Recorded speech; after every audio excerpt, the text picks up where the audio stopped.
5 lines in the treble clef, 5 lines in the bass clef, connected with a bar line and a bracket. Here's your treble, and here's your bass. Okay, now this is 1 line of music. All right, now, we already know that middle C for the left hand looks like that. The only difference between the middle C for your left hand and right hand is that left hand middle C is closer to the bass clef. It's still the same physical key. Tell me what's the note on the second exercise on page 3, which is page 3, number 2. It's called 2-finger legato. What is the note that is the last note in measure 2-3, and which hand plays it? The right hand. In this instance, when we've got notes that are like this, the first note in this measure that you're going to play is here, because that's the first note that you come to as you come from left to right. So this is the first note that you play.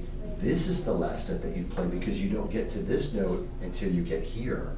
So the last note that you play in measure 2-3 is actually a B, and that B is played with your left hand.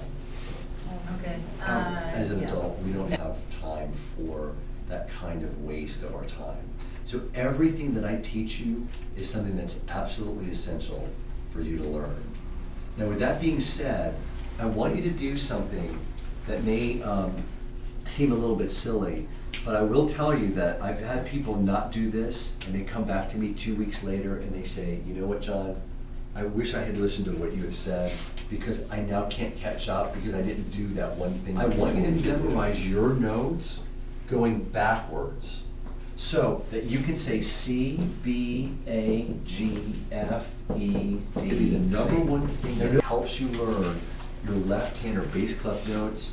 I can't tell you the number of students that I've had that have said, I took piano for 6 years, but my left hand would never catch up with my right hand, or I always felt deficient in my left hand, or there's always a ceiling that I couldn't get past. That's because they were not taught how to read their bass clef notes differently than their treble clef notes, and they were just left to their own devices. Well, I'm starting the process early for you so that you can start to mature in your left hand reading or your bass clef reading as quickly as you would have for your right hand as well. So they progress at the same level, and you can progress as quickly as is possible. Okay, and one of those things is memorizing your notes going backwards. C, B, E, G, F, E, D, C.